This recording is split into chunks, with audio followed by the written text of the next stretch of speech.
Yes, oh yes, we've been interviewed by Yeah, Wode Wode Maya, Maya was here.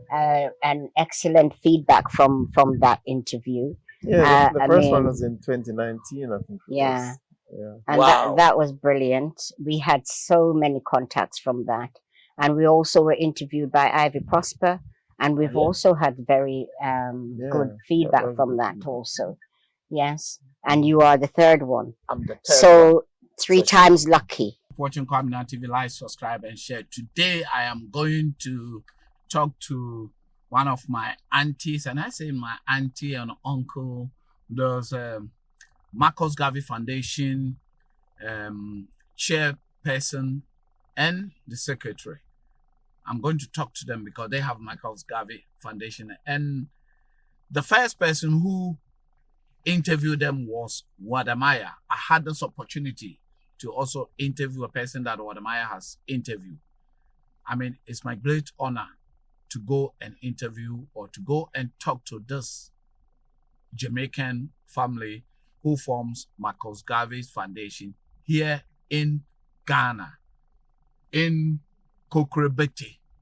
I mean, they have a foundation that they are going to form, they are trying to train the youth of Ghana, those who don't have anything to do. They're taking them into engineering and other stuff. Just come with me and listen to what they have to tell you. And also, if you have any help, you can also, I mean, we say all hands on deck. If you have any help, you can also bring that help to them. Keep watching Kwaminat TV. Like, subscribe, and share. Kwaminat TV, promoting African businesses home and abroad. Kwaminat TV, the best and the full way to sell your brand to the world. Kwaminat TV, promoting African business. Welcome to Kwaminat TV again. Today I'm here at Kokrobete. And Kokrobete, when we say Kokrobete, Kokrobete is one of the beautiful beaches in Ghana. I mean, where I'm sitting, and if I look on my right, guys in diaspora, come back home. There's place for everyone. And Mother Africa is calling you. I'm here with my auntie and uncle. I call them auntie and uncle because when you look at them, no one tells you that they are fancies. That's right. Yeah, this is how we do it. I came to uncle and auntie's premises at Kokrobete, and we'll first start talking about Marcus Garvey. For me, I think Marcus Garvey, or I thought Marcus Garvey was from America.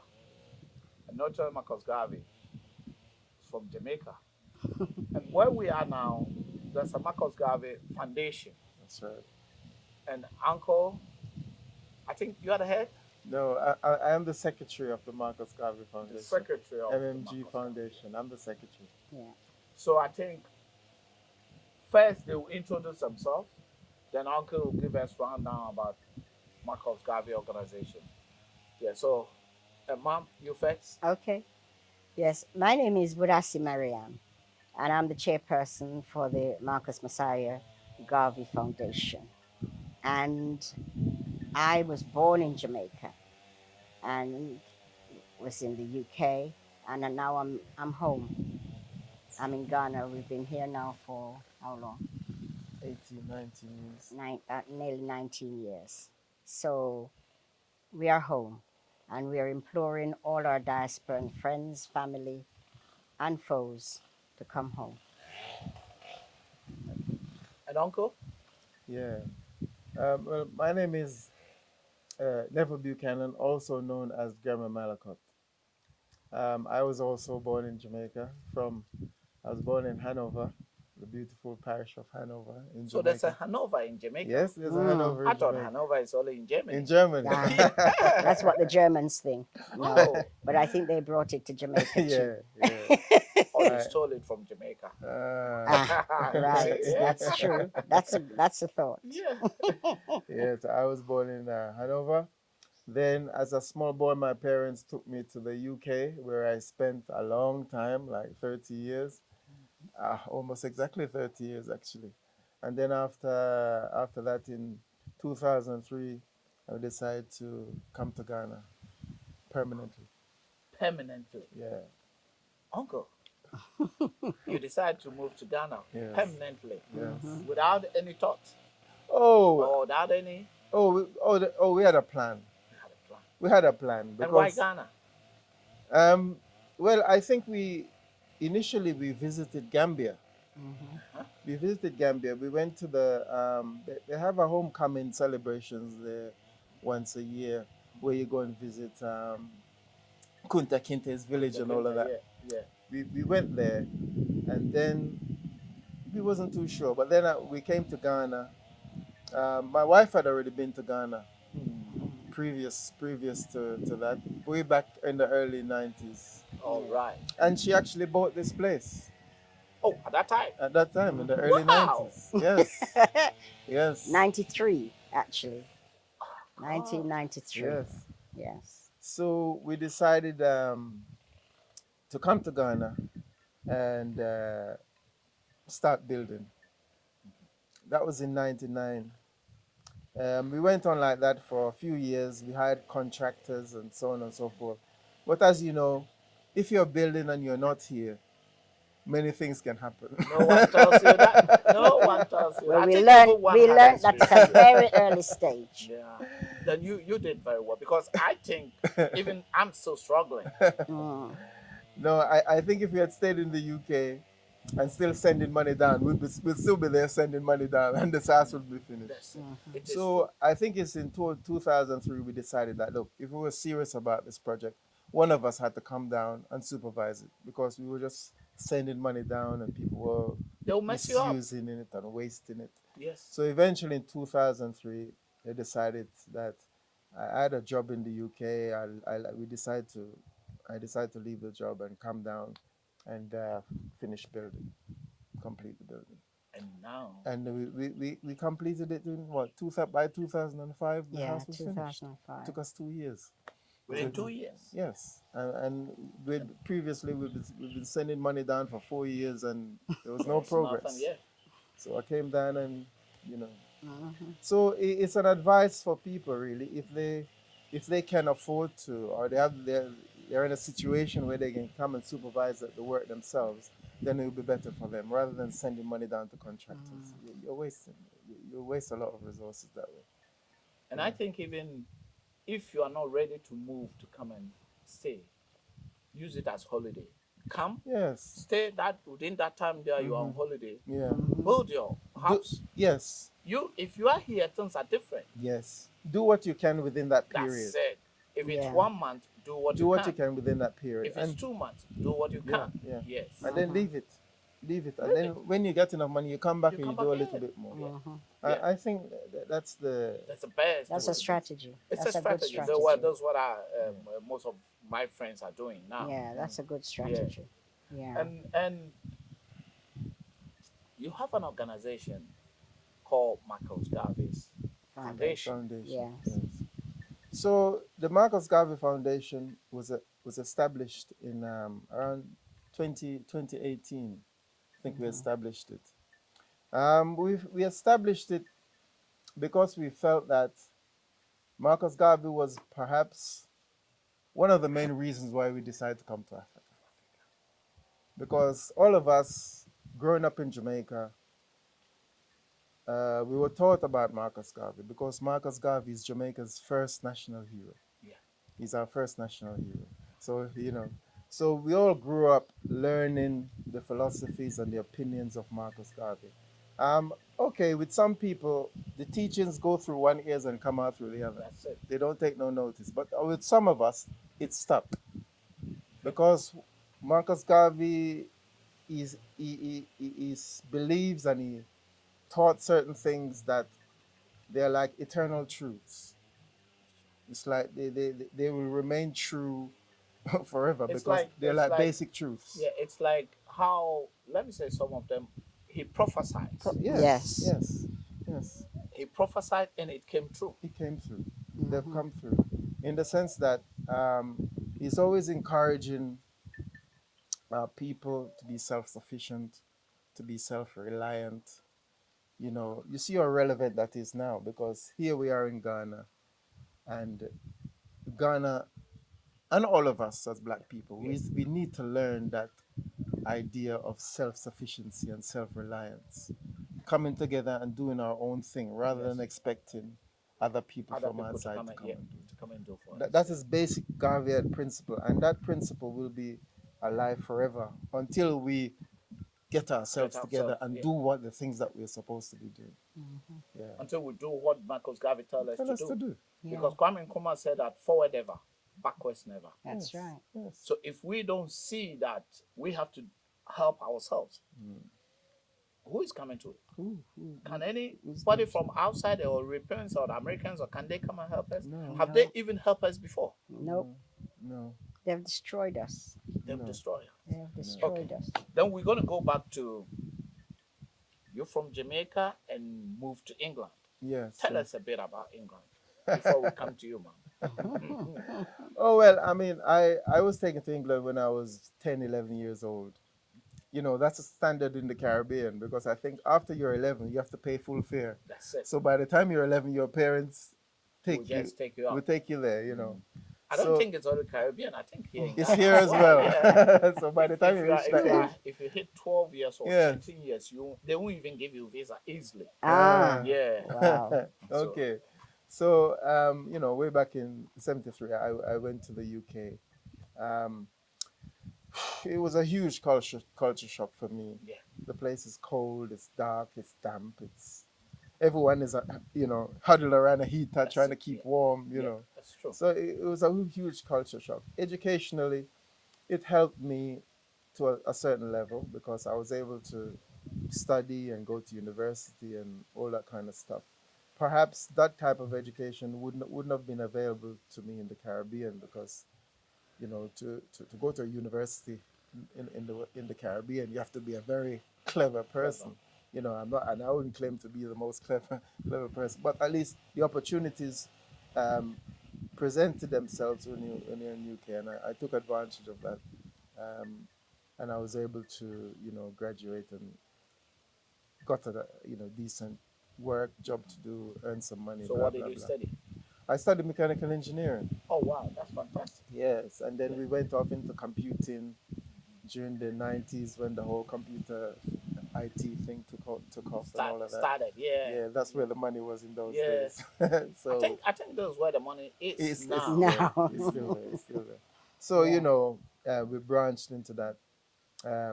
You know, and after doing that for a number of years, as I say, we decided to come to Ghana to settle.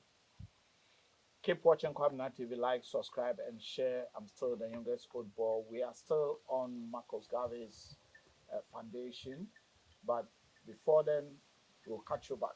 So we're still there, and you know what?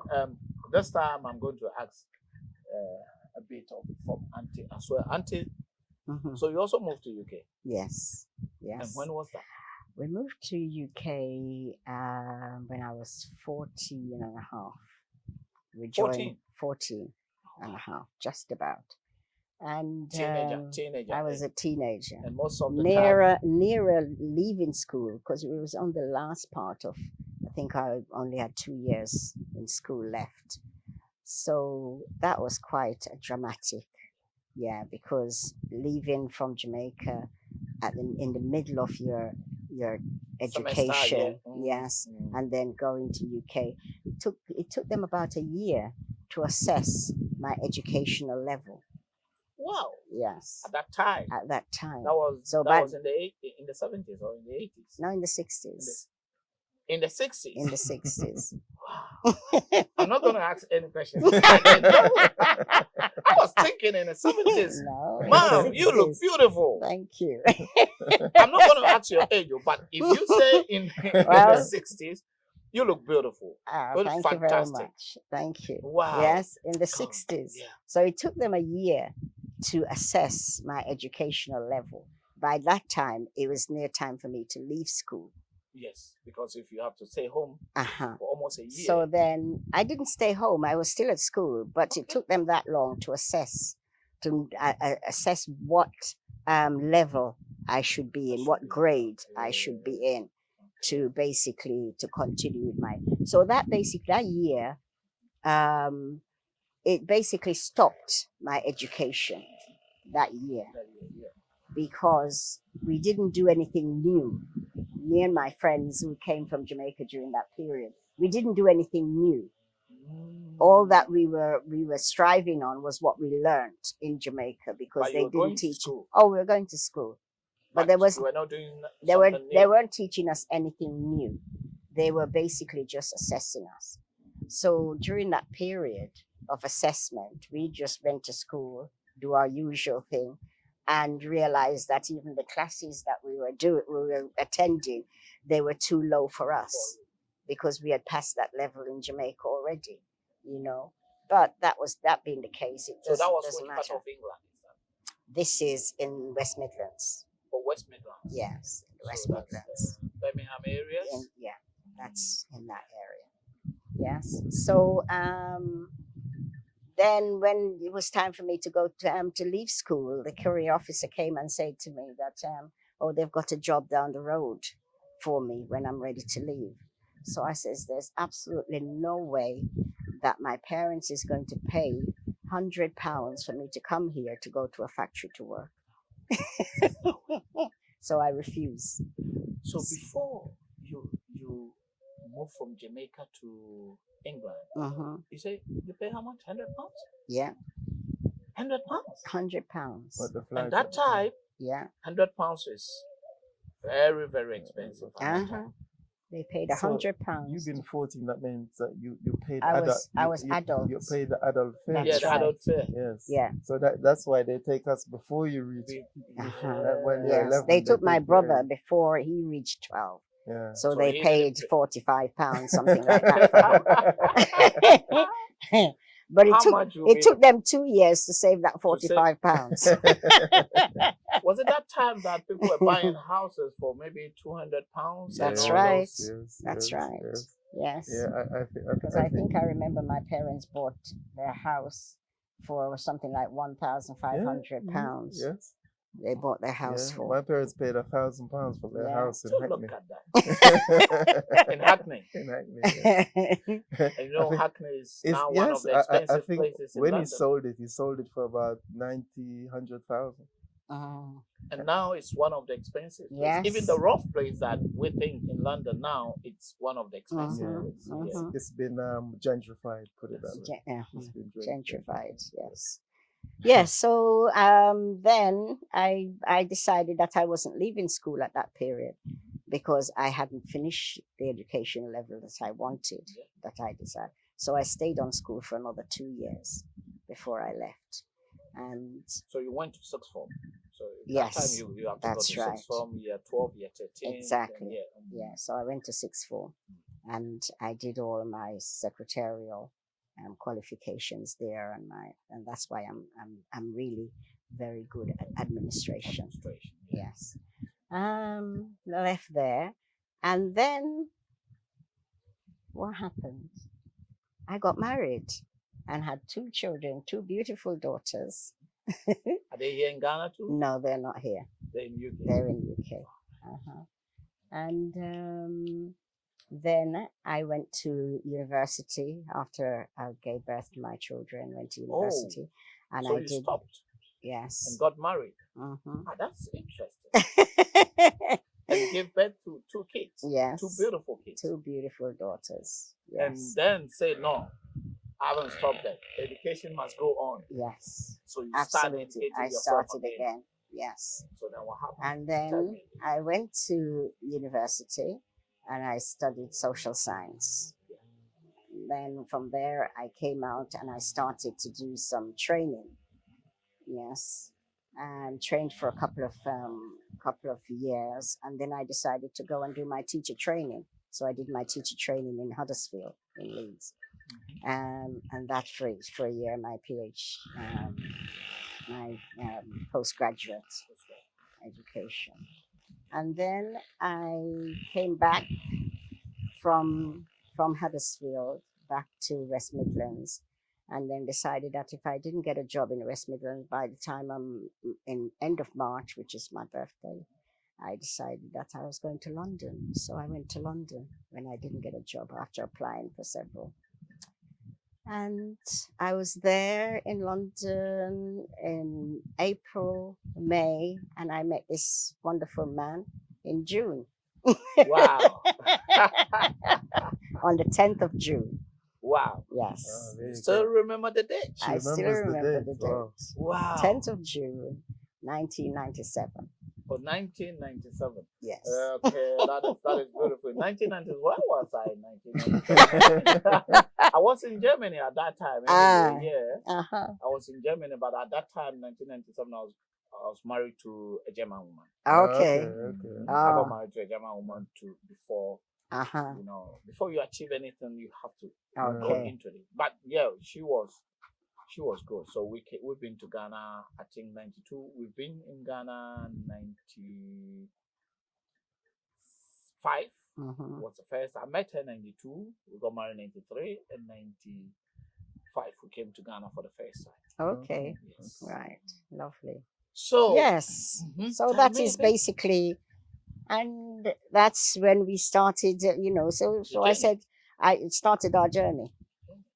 And our journey has led us to Ghana, to Ghana. to motherland. To the Yes. motherland. To the motherland. Was motherland calling you? Why do you decide to? I mean, Well, you came to Ghana earlier, Uncle said. Yes. You came to Ghana earlier. Yes. Why do you decide to come to Ghana? well, I knew at a very, very early age in my 20s that I didn't want to stay in the UK for the rest of my life. And why not going back to Jamaica? That was the plan, to go back to Jamaica. And then I was going backward and forward to Jamaica looking for land, etc. Couldn't find exactly what I was looking for. And then I decided to try Africa. So I went to Gambia. Okay. And I went to So- Gambia for 5 times. And You went to Gambia continuously Yeah. 5 times.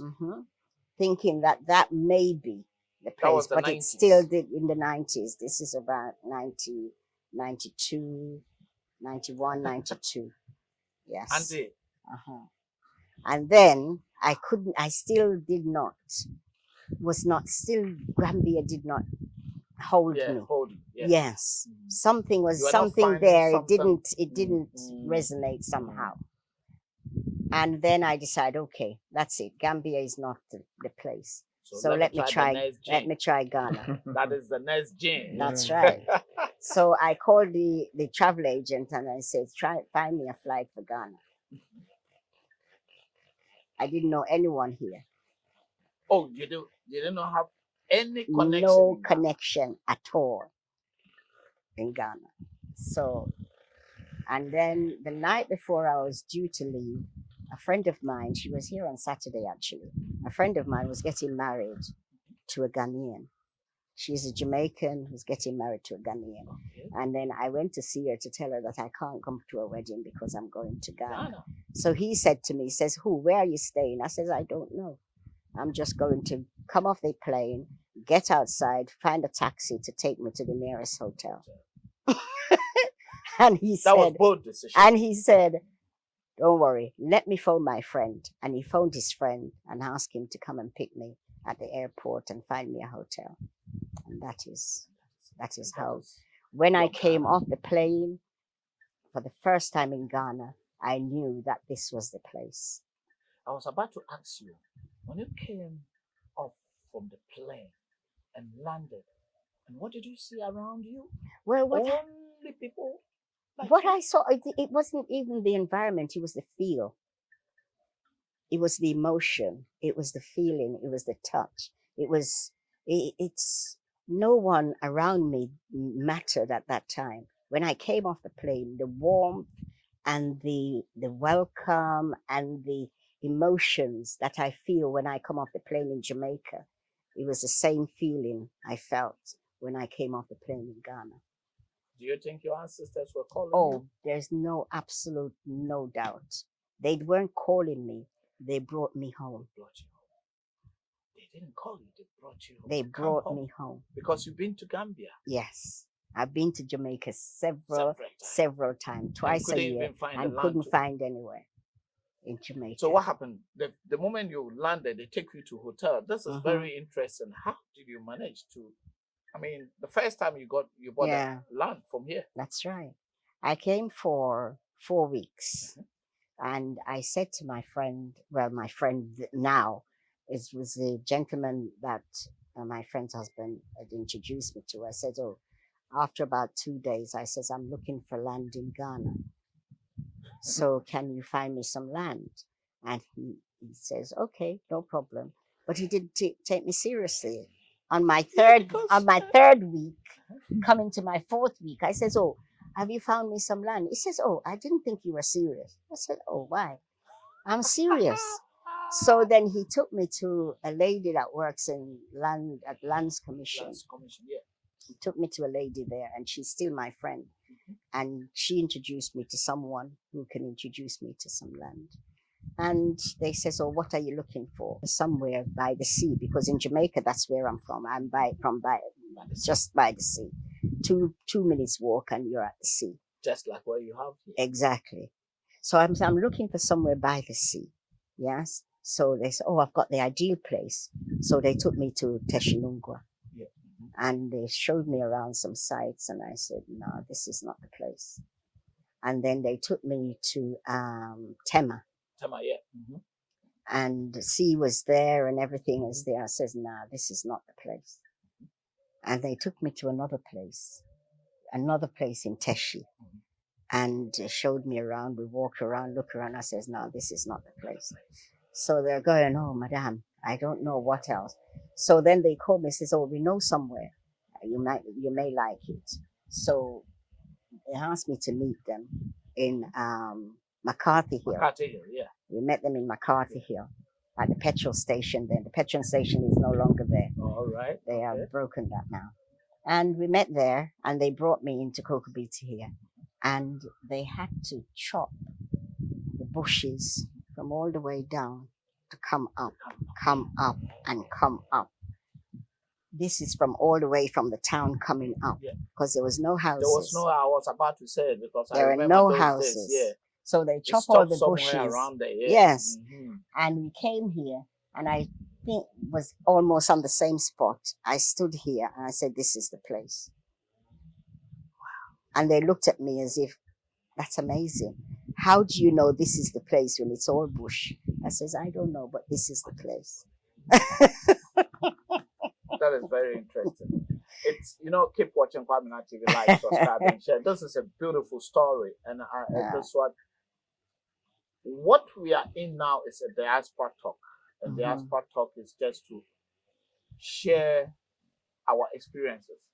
People like auntie and uncle sharing their experiences. Look at, she has been in so many places, but Ghana became her home, or their home. And she had a feeling, it's like a descent straight away, that this is my place. Yeah. And the first day she stepped here became her home, and she's still living here. I'm still here. From in the 90s. Yeah. In 1993. Yes. Guys, come home. There's place for everyone here. Yeah. Everyone. A man once told me, they say, Africa is calling you. Africa is calling you. There's so many abuse all the place. But when you come back home, you find freedom. So home is home. Yeah. That is why we had this diaspora talk. We are sharing their experience. It will educate people. It will encourage someone. And at the same time, we will give advice to someone. If you are not ready, Auntie will tell you, just come for holidays. Yeah. But if you're even not ready, please follow your instinct. Follow your ancestral instinct.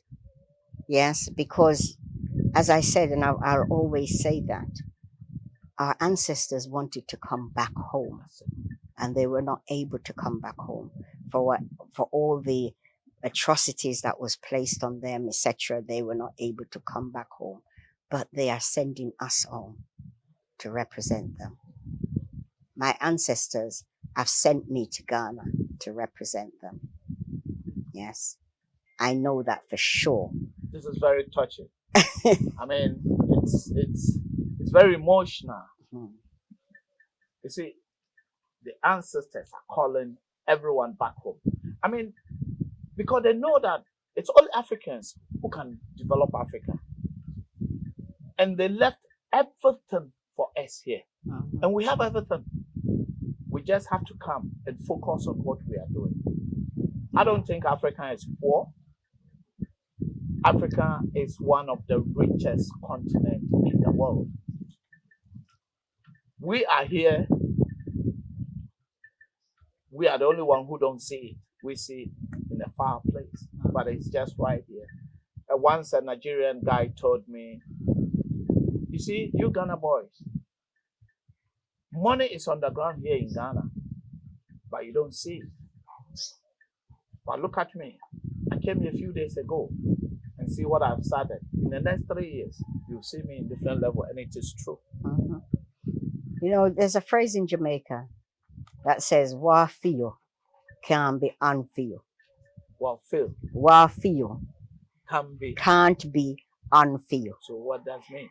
That simply means what is yours cannot be, no one can take away from Okay. you what belongs to you. What So is what yours is for you is for you. What is for you is for you. And Africa is for us. It is for us. It's for us to basically take ownership. We need to take ownership of our land, of our possession, of our resources. We need to take possession Was it of that that. Marcus Garvey was trying to tell every black person in Exactly. the world? Exactly. Mhm. Exactly. So tell us a bit Go about Marcus. home, Yeah. go home and basically develop, take ownership Take and ownership. start Yeah. developing yourself. That Mhm. is the important element of Marcus Garvey. Start developing yourself. Build confidence in yourself. Build confidence in yourself. Build confidence in your family. Build confidence in your community. Build confidence in your country. And build confidence in the continent. Take ownership Yeah. Take control. and Sure. take control. Can I say that Marcus Garvey was an incredible man. Even today, sometimes I sit down and I think about certain things, and I think, well, where did he come from with that thought? But then you go back into history, you realize that he's just continuing a line that has been there from, because our people, as soon as they were taken away from here, they were fighting to return. That's true. They fought because they wanted to return home. In Jamaica, where we're from, we had the famous Maroons who fought the British, fought the Spanish for over 100 years. Because when they put us on the plantation, we ran away into the hills and formed our own community up there in the hills, Achungpong Town, Maroon Town, those places. We formed our own communities in the hill. And we fought the British, we fought the Spanish for decades. And in the end, they had to sign a peace treaty with us. Okay. We have a town called Achungpong Town up in Trelawney. A Chimpong town. Achungpong Town. Right? Now, when that peace treaty that was signed, one of the clauses in the peace treaty was that the British agreed to return some of those who wanted to return to Africa to bring them back. It shows you that our people, they never lost sight of their home. They always wanted to return home. They always. So let's not get it twisted and say, oh, our people left and but they continued to remember their home and wanted to return. You read stories, some incredible stories of what people did to try and return home. That stowaway on ships, story of people hiding themselves in barrels, all kind of thing in their attempt to come back home. Marcus Garvey had the same spirit. He's coming from that same line. He was born in 1887, he became a printer. He had the opportunity to travel all around Southern to Central America specifically, because at the time they were building the Suez, the canal. They were building the canal, Panama Canal. And Garvey had the opportunity to travel around there. And he said himself, everywhere he went, the black man was at the lowest level of all the societies that he went. And we were kings and queens. And Garvey was saying, how have we descended to this level? Where is our government? Where are the people who represent us? Where are our men of big affairs, as he put it? Where are they? So him seeing that there was nobody there to represent us in the powers, in the hall of powers. I think in the entire world at that time there was no one representing. Exactly. So he decided to build an organization that will represent us. That's when he created the UNIA, Universal Negro Improvement Association. He created that in around 1914, 1915, that way. But the way Garvey started, very similar to what we're trying to do, is that what he wanted to do was to train young people to do vocational, give them skills so that they can make a living for themselves, basic. Because he understood that you must feed the people. You can't just feed the people with words. Yeah. You must put food in their stomach. You must give them a way or means of them surviving and looking after themselves. And his idea was to teach them skills that they can use, whether it be carpentry, masonry, whatever, plumbing, electrician. Let them learn something. He was a printer, so he understood the value of having a trade. So that's when there's this American guy called Booker T. Washington. He was running a similar scheme in Tuskegee in America. So Marcus Garvey decided that he was going to go to America to consult with this Booker T. Washington to see how he did his program. And because that's what he wanted to replicate in Jamaica. Unfortunately, when he got to America in 1915, Booker T had passed away, so he didn't actually get to meet him. But obviously, Garvey went to America and he saw, America for what it was, and all of that.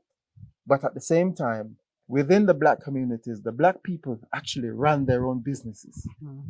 The black people were rich. Because of segregation, they were forced to set up their own business and to control their own businesses. So you hear people talk about Black Wall Street and all. Black Wall Street, something that I was about to ask. Yes. This is what, it's things like this that came out of that situation where blacks actually own things in America. So when Garvey went there and he saw this, he thought, wow, these are entrepreneurial, strong black people with vision, just entrepreneurial spirit and vision. They're doing their own thing. And this is what they he take wanted. Control of themselves. That is what he wanted to take and bring to Africa. These people with these strength and these skills, and that is what propelled his Back to Africa movement. Because Garvey had 100% confidence in us. He believed, he had studied history. He knew about what we did in Egypt. He knew about what we did in Ethiopia. He knew about the great African kingdoms that we've built in the past. So he knows our ability. That's why he says that what man has done before, he can do it again. So he was never discouraged by the situation. He said, look, you people, you're geniuses. Don't, slavery or whatever interrupted your flow for a while, but it's up to you to regain it and pick up the momentum and get yourself, pick up your life again.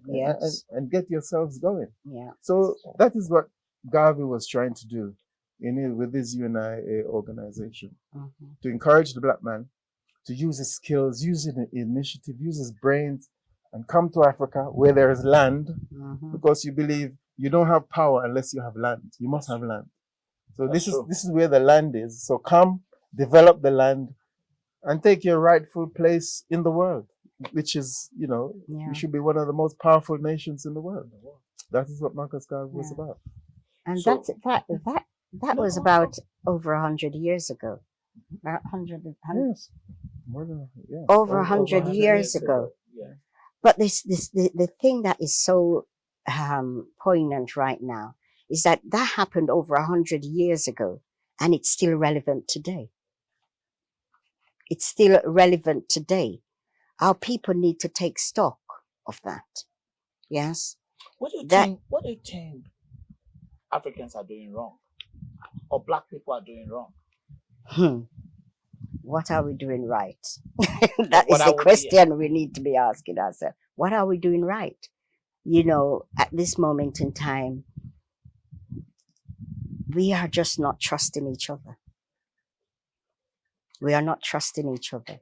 We are not supporting each other. Supporting each other. It's We are not looking at each other as one.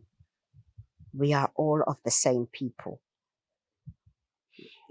We need to start trusting each other. We need to start building our empire together. Because if you're going to wait on another nation to come and start doing that for you, you'll be waiting for eternity, because that is never, ever going to happen. It's never, ever going to happen. So we need to start looking on ourselves. We need to start looking inwards, not outwards. We need to start doing that. I think there's no accident that a large proportion of the Pan-Africanism that we know today, a large proportion of it comes out of the Caribbean. The Pan-Africanism as we know it today, I'd argue that a large proportion of it comes from the Caribbean. Because of our situation that we found ourselves in the Caribbean. When we were on the plantations struggling to survive, there were Ewes, there were Fantis, there were Ashantis, there were Igbos, Yes, there were God. Yorubas. All the people were there. So They were everyone all- was everybody was there. They were all there. So basically, the West Africans. They were there. So they had to find a way to communicate and to work together. So in the end, it didn't matter whether you were an Ewe or you was a Ga. All right. They mixed us all up. Yoruba. So we had to find, even though we way. speak different languages or whatever, we had to find a way of working together. Common way. That is how Pan-Africanism was Started. created. Because we in the Caribbean, when we look at Africa, we don't see Ghana. No. We don't see Nigeria. At all. We don't see Ethiopia. We don't see South Africa. What we see It's Africa. is Africa. That is it. There's a friend of mine was saying to me, look, when you're on a shore and you're looking out at sea at a ship, all you can see is the ship. You don't know where the captain's cabin is. You don't know where the mess hall is. You don't know where the engine room is. All you can see It's a ship. is the ship. And I think that's the way we view Africa from outside. Now, that can be a strength, but that also can be a weakness, because we know the reality is that we do have different cultures within Africa. In Africa, you have different traditions, blah, blah, blah, that you have to respect. You must respect that, you know, certain people do things a certain way, certain different cultures. You cannot ignore that and try to suppress that, because then people start getting defensive and say, well, you know, why are you trying to stifle my culture? I'm those, yeah. Yes. So we can't ignore that. But at the same time, we must find a way around that, in the way that, yes, I acknowledge you as a Yoruba man or as a Ewe man, but at the same time, what is our common ground? What can we work with? What do we have? That's right. We have the same color. Yeah. You know. So that as Neville says, that is what brought us together in the Caribbean. Because if we had stayed in tribes, we wouldn't be who we are today. What do you see in this modern world in Ghana? Let me say, in West Africa, what do you see? Division, or even in Ghana? We are in Ghana, so let's say in Ghana. What do you see about the tribalism in Ghana? The tribalism still exists, unfortunately, and that is what's separating us. The borders separate us. The borders that the European implemented in Africa separates us. But at the end of the day, we are separating ourselves. You know, think we need to start looking out beyond the borders for our own good, We need to start, because basically the separation that has happened over the years, right? It's not by accident. That's true. It's by intention. It's by intention. So how are you going to let someone intentionally predict how your life should be? How are we going to do that? For me, no. We have to say no. This cannot continue. We cannot continue with this system. It has to stop. This is not what we are about as Africans. Yes, going back to what Neville says about the birth of Pan-Africanism after, they put us all together and we're sitting there, nobody speaking the same language. We had to devise our own language. This is where you get the patois. Even in patois, in our language in Jamaica, there's Yoruba, there's Igbo, there's Ewe, there's Akan, all mixed up, and Ga, all mixed up. Some of the words we still use. We still use them today. Dokuno, kata, what you call the shoes, your shoes that you wear, champata. For the chalawati. Chalawati. Yeah, the chalawati. We use that, all those. So there's so many words that we use, that is West African. Yeah. But Yeah. what Kwame Nkrumah tried to do, and what he basically laid the foundation of what we're about, really. After Garvey, then come Kwame Nkrumah. Yeah. Kwame Nkrumah, if we read the book Africa Must Unite, Kwame Nkrumah laid He the laid it out. blueprint is there. Yes. We must have a United States of Africa, Mhm. because if we have a Ghana, Nigeria, If we divide ourselves, we become weak. we become weak, very weak. There's no way that a country like Ghana should go and be negotiating with China. Ghana is a small boy compared to China. Look how big China is. Look how big economy of China is. That's it. Now, Ghana should be going into a room with China. Also, the Nigerians should be there. The South Africans should be there. West Africans. They all should be there. And then we East go and Africans, we North can go and African. then tell them what we want them to do. Yeah. But if you just go in there by yourself, then You they'll don't- tell you what to do. Uh-huh. to do. You don't stand a chance. So we must find a way of uniting our people so that we can, whatever we do, We do it as one. We do it as one. We do it with a force that an irresistible force that Like the way the European Union was doing exactly. before British went out, but they are still big. They're a force. When Europe decides to do something, who can They stop go them? everywhere and negotiate everything on their own on their own interest. terms. Yeah. They can only come to they can even come to your country and tell you what shape of banana that they want. And how sweet your If your pineapple should be. pineapples are too sweet, they say, "Oh, we don't want that type of pineapple. You grow another type." Yeah. Mhm. Because you need access to their market, so you have to do what they say. But if you're united, you're big, and Europe comes to you and say, "Oh, if you don't like my pineapple, go somewhere else," and you grow what you want for your people or for other markets who want to buy your thing. But you don't allow them to dictate Yes, to you. yes. What, Don't allow them to dictate. So that is dictate what to you. happens all the time.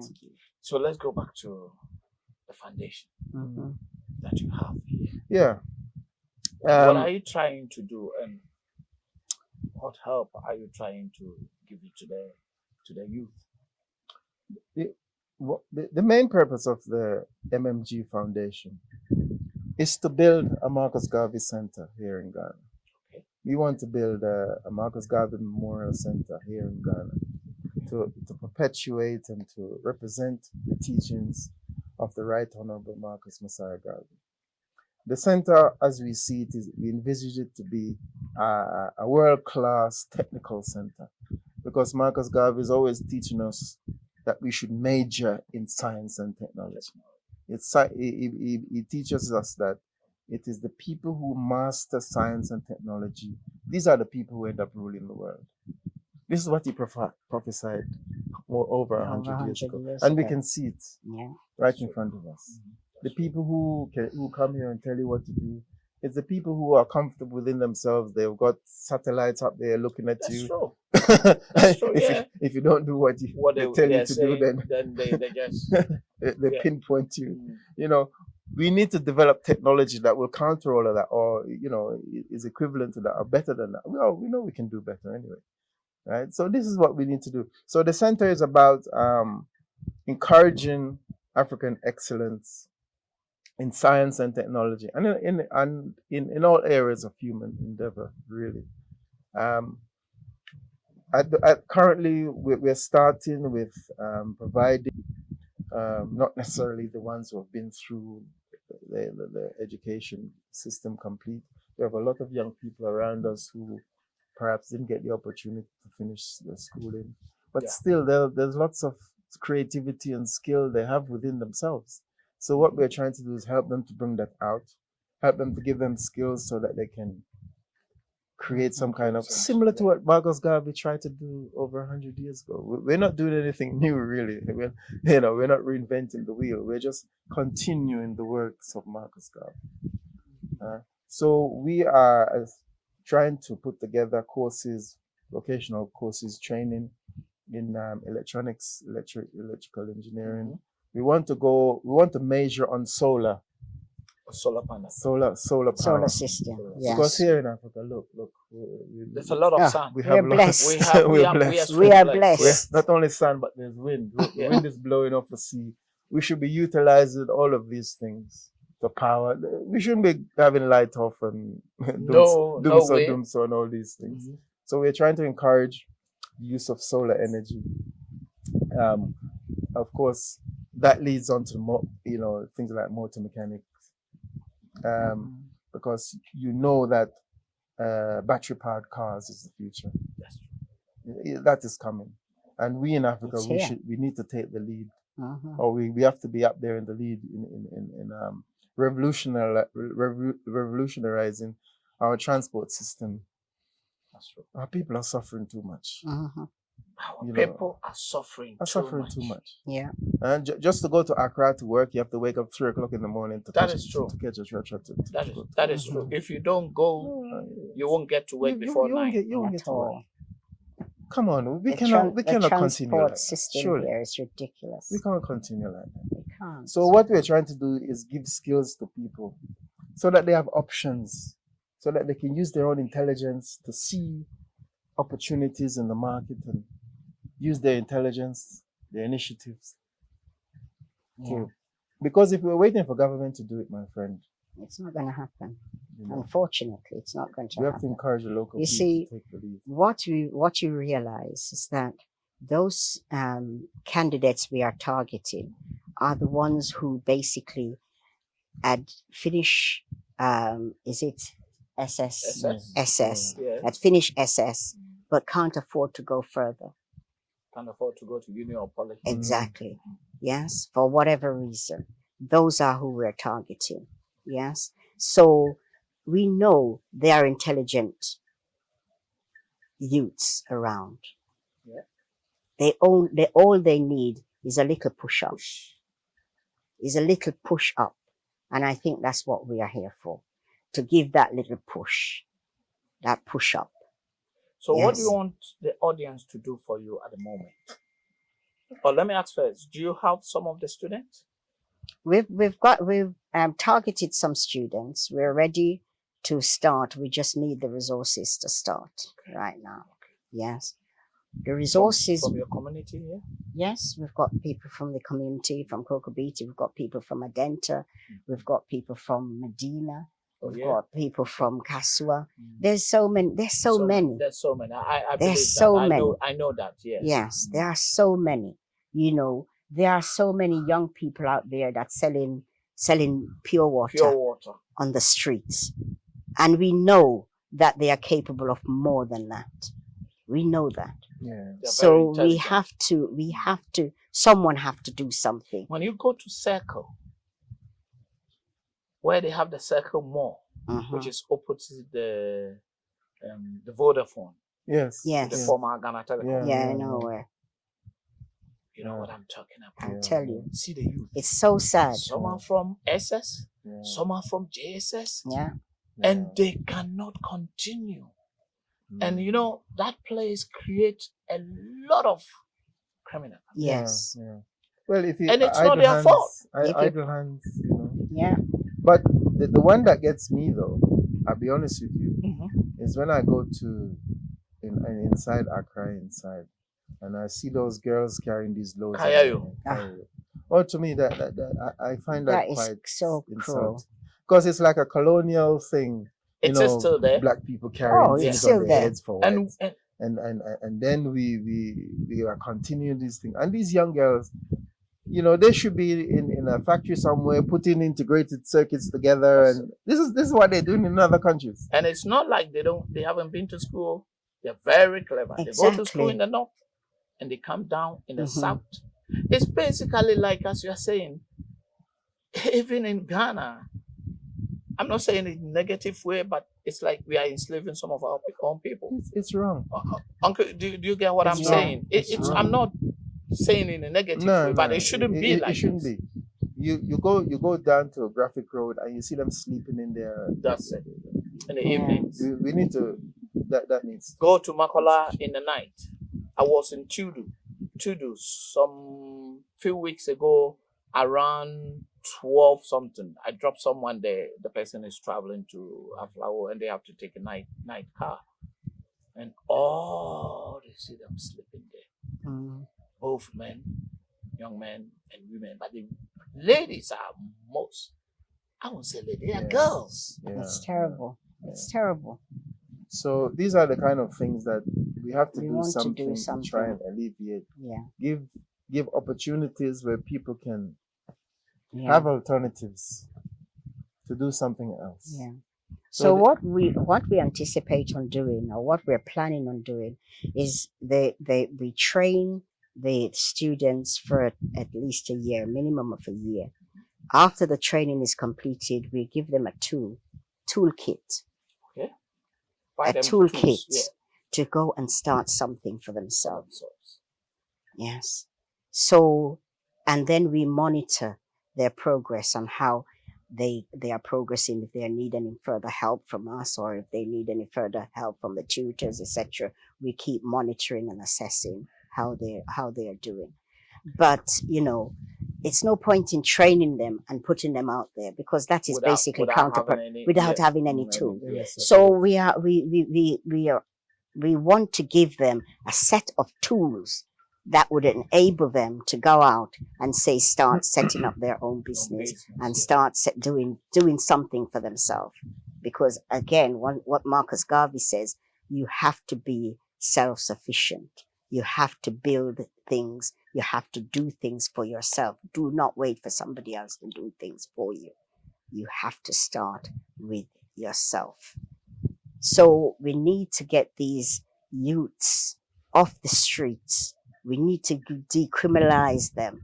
We need to get them equipped with, the appropriate training skills, the appropriate, vocational skill to go out there and start their own business, to start their own, self-reliance. Do you think the government don't see what is happening on the street? Do you think so? Well, they must see. I mean, They do see. They have to see, because If they themselves don't go out there, their wives go there, their kids go there. They go for shopping. That's the only place that people go for shopping. Yeah. And they pass there. They do see. Why are they not doing anything about it? We That's- don't want to that's- be in a political no. stand. Yeah. I don't want. No, I don't want. we don't want to be in Yeah. the No, we don't want to political, go there. but that is the fact. Yeah, Uh-huh. yeah. They could do more than that. If you start going to the political Oh, arena, God. then that takes on a different That's take on a different level. Another level. So So- we'll leave it at that. All we can do that we is need to do help. what we can do what we Uh-huh. can do. and Yeah. Yes. then hopefully the rest will. So guys outside there, We'll that's take care all of what itself. we're talking about. I mean, we need to help the youth of Africa, not only Ghana, youth of Africa. But at the moment, we start from somewhere. Yes. We are in Ghana, so that's what the Marcus Garvey Foundation Yeah. It's all about. So you Yeah. guys, lovers of Marcus Garvey, Yeah. come out there, come and help. I mean, every little helps. It's Yes. 50 cents, $1, $2, $3, a Jew. Uh-huh. Well, Well, we are saying to train one person, it will cost about $2,000 Ghana cedis? 2,000 Ghana cedis. $2,000. $2,000, yeah. To train and give them the kit that they want. It's about $2,000. Okay, so if someone can come and sponsor a child, that after that training, that child will be equipped with the utensils, the equipment, etc. they need to go out and set up themselves in their own business. Sponsor one child. If you can sponsor two, that would be great. But just aim on sponsoring one child. Yes. Sponsor one child. But the thing is, if someone say, okay, I want to help, but I don't have the 2,000 in bulk, what should I do? Yeah, they can send it in installments too. Marcus Garvey Foundation. We've got the website in place, and they can send their monies through mobile money. They can send it through the website. We've got PayPal, I think, in place now, so they can send it through there. But also, if you don't have the finance, if you have the equipment, to do installation of solar systems and maintenance of solar system, to do electronics, to do electrics. If you have those equipments available, please, we would like them. Yeah, I know there are organizations or companies who have got probably dated equipments that they are not using, are not likely to use. We need them. Yes. So send them to us, and we will utilize those equipment. Any equipment that you have it in your garage, you have it in your killer. If I say killer, it's in the German say if the underground they call it killer. Cellar. Yeah, cellar. Cellar. Yeah, the English say cellar. In German they say killer. Killer. Yeah. Oh, okay. That means that is the underground. Underground. Like the underground that you have where you put tools. If you have anything there that you are not using it, here it's usable. Yes, absolutely. Absolutely usable. You know. So we have, as Madam says, we have a website at www.mmgf.org. We also have, you can also contact us on info@themmgf.org. There's also a mobile money number that we can let you have. So all is going to come on the screen. You're going to get all, put it on the screen, grab it, anything that you want to send, whether it's equipment, it's financially. My Friends of Garvey, go on our website. There is a Friends of Garvey page there. Register to be Friends of Garvey. It's free of charge right now to be Friend of Garvey, and you'll get our newsletters and what is happening with the foundation. So but your help is so important right now. We need to take the youths off the streets. We need to take the youths off the streets. They are the future of Africa. They are the future. Yeah. They are our future president. They are our future leaders. But right now, if they stay on the street, where our future leaders is going to be? What would be their mental thinking? Yes, we need to develop some positive thinking. Of course, there's also a demographic time bomb that's coming, isn't it? Because they're saying that within 20, 30, 50 years even, Africa will have the largest population in the world and the youngest population in the world. So we have to think, what are these young people going to do? What are they going to do? Are we still going to wait for white man to come? What are these young people going to do? Well, if that's the case, we'll be waiting forever. Because don't forget, they took us away. So they did not take us away with the intention to bring us back. So we are coming back on our own steam. We are coming back from where they took us. Our ancestors are bringing us back. We say Africa is calling, yes, but our ancestors, you see the sea, this sea, every time I look at it or every time I go near it, I say this sea is angry. It's an angry sea. our ancestors' bodies are in this sea, They say, and they have not been healed. They have not gone to where they're supposed to go. They have not transcended. They have not made the transition. You understand? yeah. Yeah? They have not made the transition. So we need to come home and make our ancestors feel at home, feel and transitioned. I think so. I think there's some ceremonies that, you know, when people pass, you go through certain ceremonies to send them off Yeah. properly. I don't think that has been done. It's not been done. No. Not for our people who we have lost on the sea. And as a result, there's still there's a cloud hanging over us. That is true. I don't know if certain people, I don't know if you can feel it, but maybe it is that cloud could be stifling our development. I mean, I don't want to go there on that level, but I'm just saying that, you know, there's things that we're supposed to do That hasn't been done. that hasn't been done, and part of my mind is thinking, well, you know, there are certain things that we need to do in order to But heal do you and think cleanse peop- ourselves. Yeah. Do you think the people think about it or they thought about it? No, They don't. no, Unless you tell them. yeah, Unless we share. They- Share what you feel. yeah, they don't. You see, No, we have been through it, so it's closer to us in a lot of ways, because it's like when we go to the castles or the dungeons in Yeah, Cape the dungeons, Coast, yeah. the way we feel at times. I mean, when I first went there, I mean, I was The Cape Coast dungeon. Uh-huh. it was very difficult.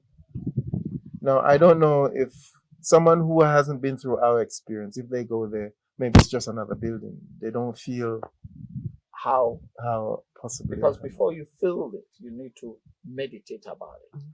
You need to think, imagine. you need Yeah. to have understood but you what see, went on. yeah, and also the thing is, we are survivors of that. Yeah, that's true. We are survivors of that. My grandparents, my great grandparents are survivors of that. Yeah.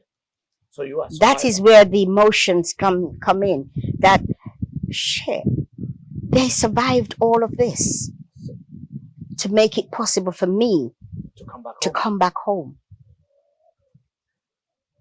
So how can I sit and waste that time? I can't. No. And you I don't want cannot. it to happen again. No, This is it.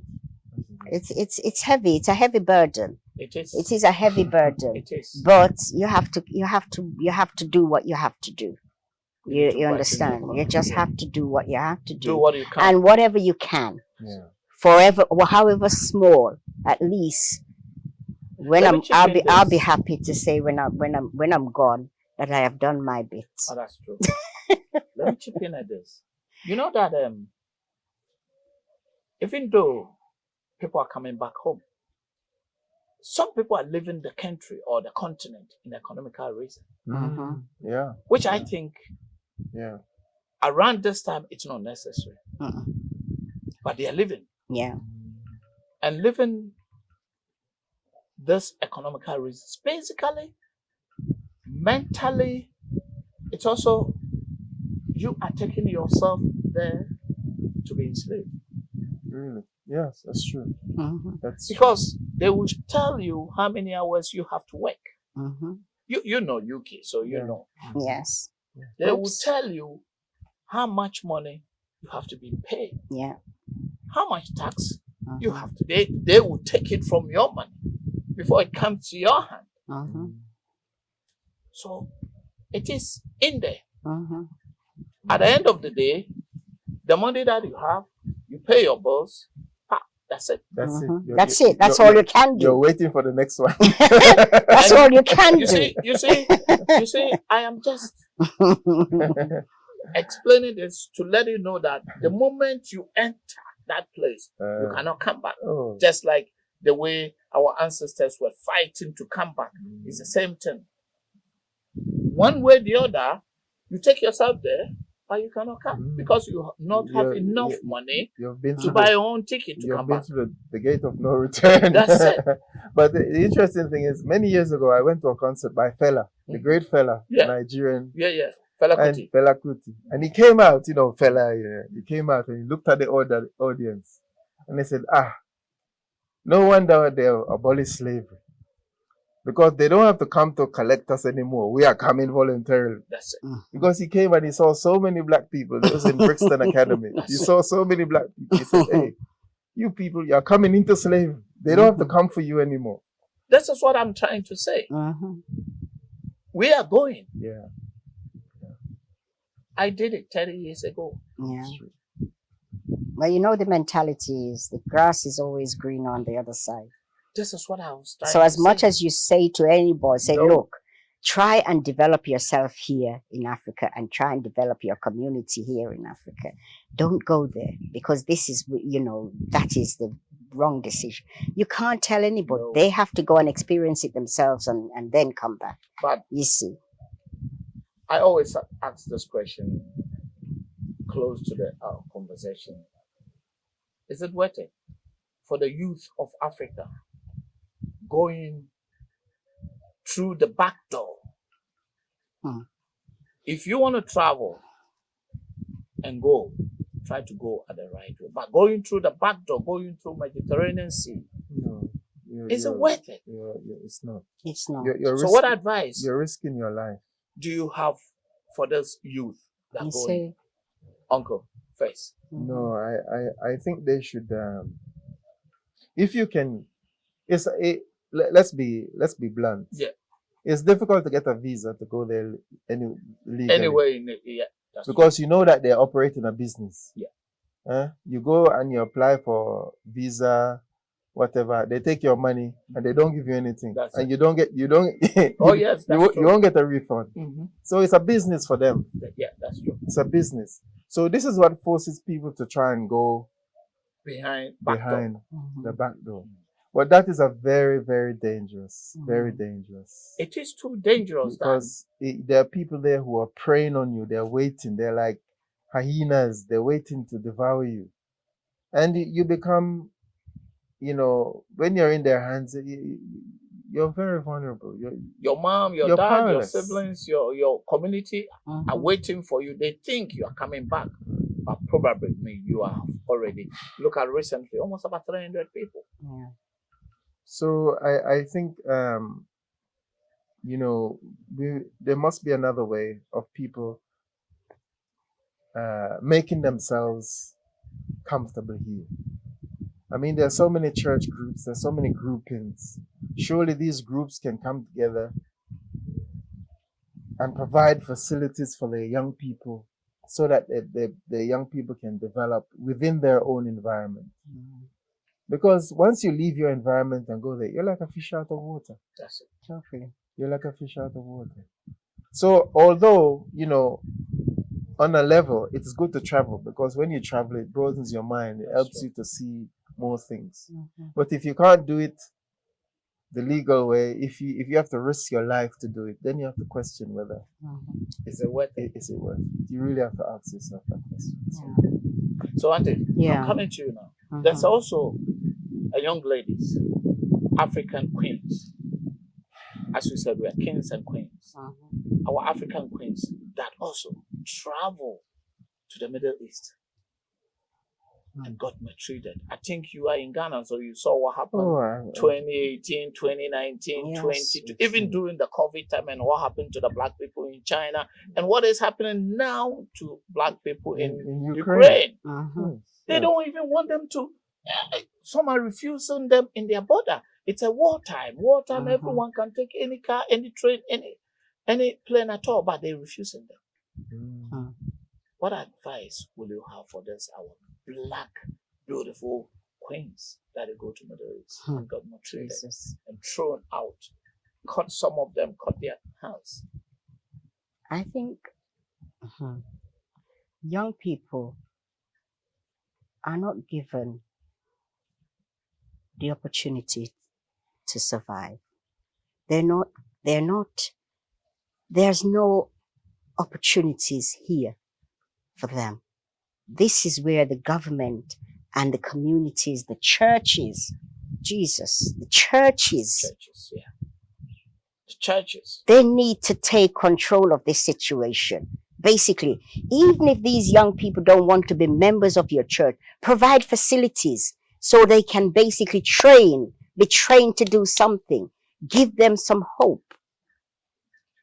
Give them some hope that after training, I can do this, I can do that. There's 33, 35 million people living in Ghana, and you're telling me set up a business, they can't survive here? Huh? So give them the skills. Give them the training for them to survive. Give them the opportunity. They are not given the opportunity right now. All those who have left school and their parents are not able to send them to further education, to tertiary education, and to polytech or whatever the case may be. They are out there selling backwaters or doing something stupid. Yeah, that's true. Because there's no opportunity for them. Yes. So we need to start thinking, how do we develop this? Look at Cuba. Look at Cuba. 98%, 99% of Cubans are at tertiary level. That's true. Cuba is a small country. That's true. How They did can make it. Why can't we make it? why? Why? We have more And facilities they've been America's embargoed them and sanctioned them for how many years? And How many decades? And they still manage. We Yes. have more facilities than them. The doctors in Cuba visit their patients. They don't sit and wait for the patients to visit them. Look at that. I'm telling you. They go to their houses. They go to their houses. I say, oh, Mr. Kwame, I've not seen you for 2 months. How are you? They go to the house of their patients. Doctors are allocated how many patients, and they go to visit their patients in Cuba. They don't wait for them to be sick to come and visit, for them to come and visit the doctors. Now, Cuba is a very small country, small island. Why isn't Africa doing this? That's it. The question is Why isn't Africa doing this? Why isn't Africa, Kwame Nkrumah started in saying that the illiteracy of Ghana needs to stop. Everybody should be in education. Everybody should be in education, right? And should have access to education. He started it. What has happened? What the hell has happened? Huh? These are the questions we need to be asking ourselves. What the hell has happened? Cuba is still doing it. Yeah. In Jamaica, Jamaica's literacy rate is very low in comparison. It's not as high as Cuba, but very low. So what I'm saying is that if the government takes control of those situations and ensure that the citizens are equipped with the skills they need to develop themselves, to develop their community, to develop the country, why the hell are we not doing it? Yeah. And we're saying that Africa is not poor. Africa is not poor, so where the hell is the money? These are the questions we have to ask. Africa is not poor. We have all the resources. Where the hell is the resources going? Where the hell is the money going? And we have kids on the street selling bag water to survive. Yeah. I'm sorry. We have to take responsibility of ourselves. Keep watching Kwaminat TV, like, subscribe, and share. This is Diaspora Talk. We're sharing our experience, which will advise someone, encourage someone, and also help someone to come back home. Our brothers and sisters in diaspora, our children which are not ready to come. There's a lot. Come home, bring your skills down home, bring your money, come and invest here. There's a lot. There's a manpower here. It's needed. It's needed. It's needed. There's a lot of youth that they need training. And you have the skills. Bring it. Yes. You won't be pulled out for policemen. You won't be pulled out with anyone. Police will embrace you. Here, police embrace you. They call you, sir. Where are you going? I'm telling you. Yes, it's true. Police are our friends. It's true. They will tell, hey, you are sitting down in your car, enjoy, Police will not pull you and pull a gun and instead put your hands on your, or this, be like this. No.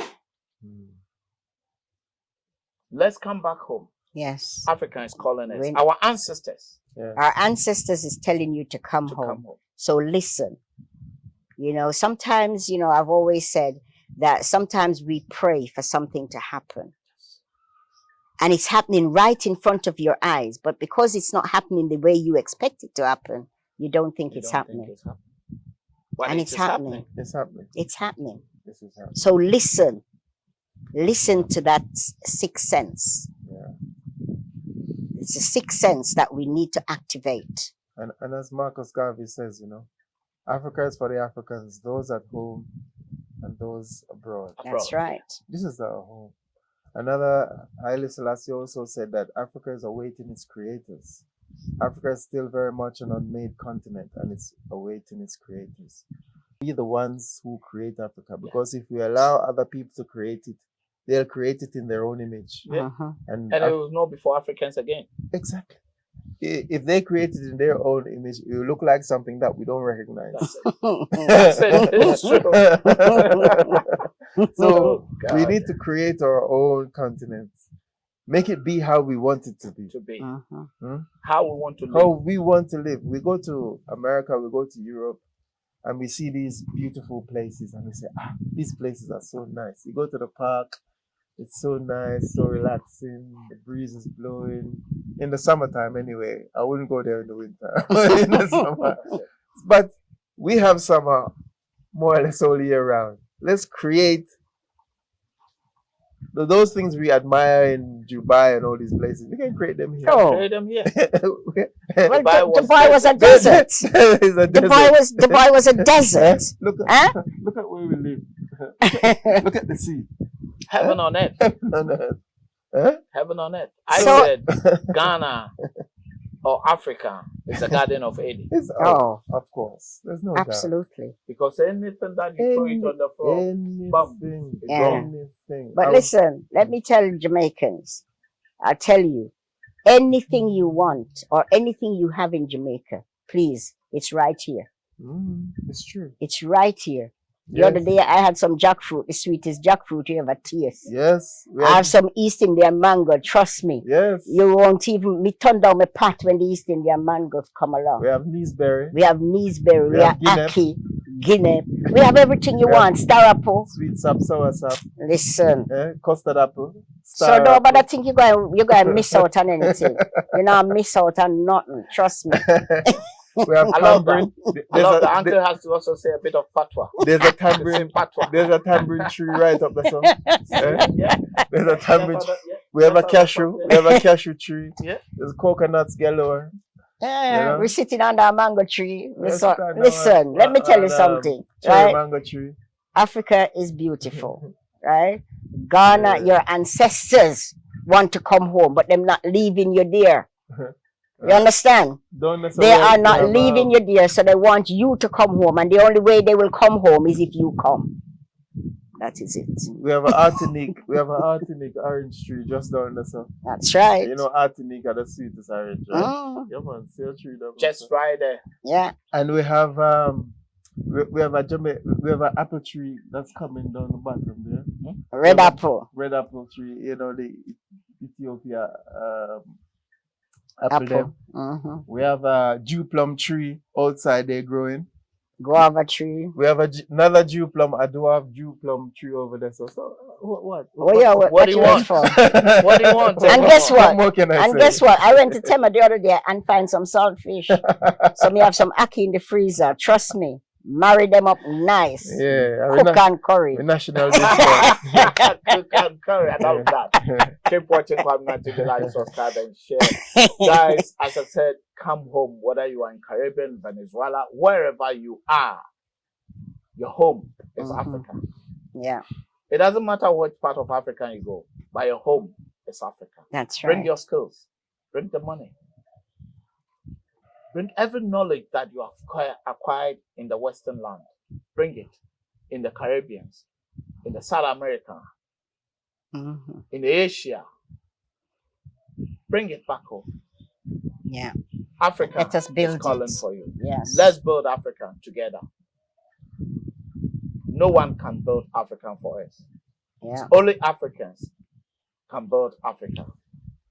Just like the way Marcus Garvey said. It's only Africans. Home and abroad. Home and abroad. Yeah. The same thing Kwame Nkrumah said. Africa is for Africans. Keep watching Kwaminat TV. I'm still the youngest for it. Since you've been here from, I mean, the last was 2003 was the time you came and settled. Yeah. Have you been interviewed by any of the YouTubers here or Oh something yes. like this? Oh yes. We've been interviewed by Wode Maya. Wode Maya was here. And excellent feedback from that interview. Yeah, the I first one mean, was in 2019, I think. Yeah. Yeah. And Wow. that was brilliant. We had so many contacts from that. And we also were interviewed by Ivy Prosper. And we've also had very good feedback was from good that feedback. also. Yes. And you are the third one. I'm the third one. So 3 So- times lucky. Let's hope that now people will understand that we are serious. Marcus Garvey Foundation is serious. We really need to take this forward. We really need support. We really need manufacturers. We need companies. We need, anyone who would want to promote the Marcus Garvey. not even for the upliftment of young people. Young people in Africa. In yeah, Africa. In Ghana most. Yes, especially, we are here in Ghana, Ghana, so yeah. Ghana is relevant right now. But we need to start taking this seriously, because if we don't, then our future leaders, I don't know where we're going to get them from. You understand? Yeah. Yes. So Wode Maya, bless you up. You're big up everything that you're doing. Ivy Prosper, big up everything that you're doing. And Kwaminat, TV, big yeah. up everything that you're doing Thank you, too. Mom. Yeah, you are all promoting Africa, and it's excellent, So we just want you, basically, all 3 of you, to go out there and start promoting Marcus Garvey Foundation and We all- tell everybody, say, look, we want to help. We already started. Yeah, Okay. As Wode Maya started, and the Ivy other one, Prosper. Ivy Prosper also, and I'm the third one. That's Yeah. right. Within from 2019 till Yes. now. now. So Yeah. basically, Yeah. we are behind you. Yeah. Thank you. And I True. think Wode Maya being one of the biggest YouTuber Yeah. in Africa, Mm. and I will even say probably in the world. In the world. Mhm. Wow. Yeah, Yeah. he is listening He now. has always and supported Prosper, us. So every Prosper as yeah. well. Mhm. So we are all going to be behind Thank you. Michael Garvey's foundation. We are going to be behind. We are going to start. I will be coming here latest by December again Mhm. to follow up. Okay. Mhm. And within that, We're aiming to start. We're aiming to start our first training in June. in June. Our first training would we be will have a the chat. basic electric training. We're aiming to start in June, and the electronics and CCTV installation Yeah. and maintenance will start in September. So, and the solar system, we really want to start that in September. Solar installation and building. Yes, we need to start that in September. So we need as much support. We need as we much can. support. At the same time, we need experience.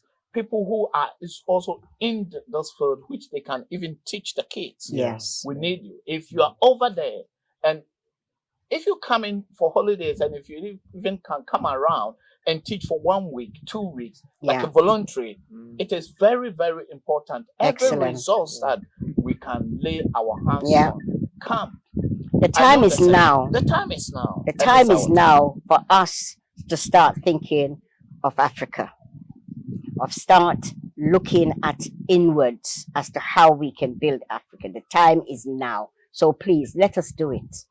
Let us all do it. This is our time. Amen. So let us do it. So shout out to Wode Maya, shout out to Every Prosper, and shout out to myself. That's right. Keep watching Kwaminat TV.